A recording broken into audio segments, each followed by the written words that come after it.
Ik ben de bezitter van ongeveer 17 ridderordes.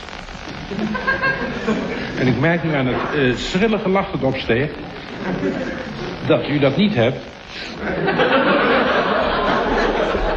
En dat u dat ook niet verwacht had. Maar ik moet zover dat weer terugnemen. Ze zijn niet mee door de koningin verstrekt. Soesdijk slaat mij elk jaar over. Met een volharding die bevreemding wekt.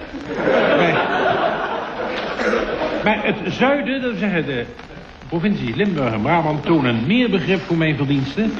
En die hebben mij 17 carnavalsorden verstrekt.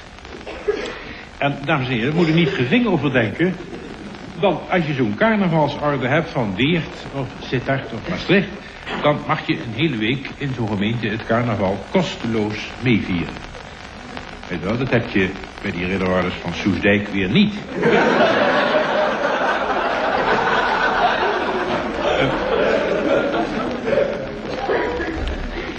Nu had ik daar nog nooit gebruik van gemaakt. En ik dacht, weet je wat, ik ga dat toch eens benutten. En ik ging naar mijn broer in Rotterdam. Rotterdam, weet u, Holland kan geen carnaval vieren, maar Rotterdam, dat is een gemeente die wij als een grensgeval kunnen beschouwen.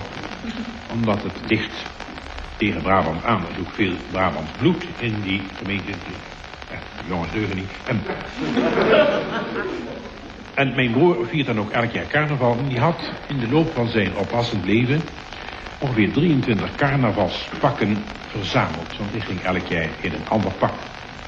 Hij had in een enorme kast hangen en hij zei, hier heb je een batterijtje en dan ga er maar in. En ik liep onder dat woud van pakken, zalig was dat, en ik koos toen te gaan als druiventros. Dat is een pakje van rubber, dat kun je opblazen. Ja, ik moet dat wel even uitleggen. Kijk, dat kon je in je binnenzak opvouwen. Dan kon je zo naar Nijmegen op zitten. Maar onderweg kon je dat dan opblazen. Als je dat opblies, kun je allemaal die trossen om je heen. In plaats was je helemaal tros geworden van rubber. Maar mijn broer, die een guit is, die had één ding verzuimd te vermelden. Kijk, je kon die trossen wel zelf opblazen en die ventieltjes er ook weer in doen, dat het lucht erin bleef. Maar je kon die ventieltjes er zelf niet uittrekken. Dus je moest naar zo'n carnaval gaan, begeleid door een vriend die bereid was om je te laten leeglopen. En dat had hij verzuimd mij te melden. Waarschijnlijk expres voor. En dat wist ik dus niet. En het is mijn ongeluk geworden. Ik ben toen naar Nijmegen gegaan. Dat is een heel zwak carnaval, zoals u weet. Maar je moet altijd met een zwak carnaval beginnen. Om een incubatietijd te hebben. Je moet acclimatiseren. Niet meer. En ik ging in de trein. En voorbij Wageningen dacht ik, dadelijk gaan we de grote rivieren over. En dan moet ik toch in ambtsgewaad zijn. En ik dacht, dan ga ik mij eens even mee verkleden. En ik begaf mij naar het toilet. Draaide de deur op bezet. Wierp mijn druivenpakje om. En begon zorgeloos te blazen. Tros na tros zwol op. En werd zorgvuldig afgekurkt. Reeds na enkele minuten had ik mijn dubbele omvang bereikt. En toen er een kwartier verstreken was, zat ik muurvast in de enge ruimte. Het naderend feest moet mijn zinnen beneveld hebben, want pas toen ik tot mijn uiterste volume was opgeblazen, drong de catastrofe tot mij door. Ik kon er met geen mogelijkheid meer uit. Ik hoorde een krachtige bons op mijn deurtje en de kreet passencontrole, bitte.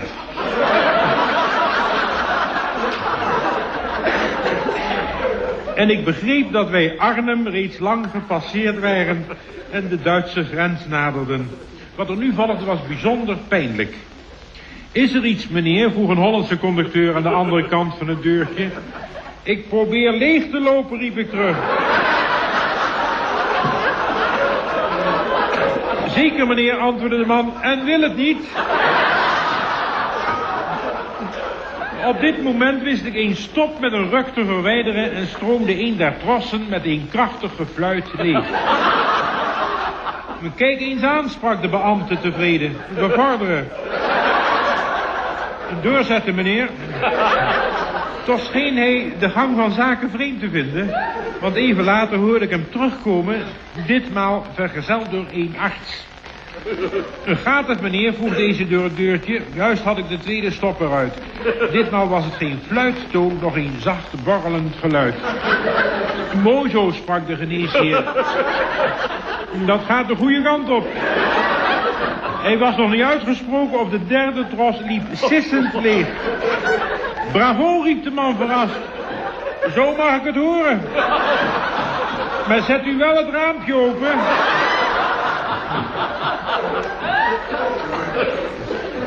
Pas in Kleef was ik zo ver geslonken dat ik het hokje verlaten kon. De gang stond vol Duitsers die mij eerbiedig doorlieten. Want in dat land worden bewijzen van kracht en doorzettingsvermogen naar waarde geschat.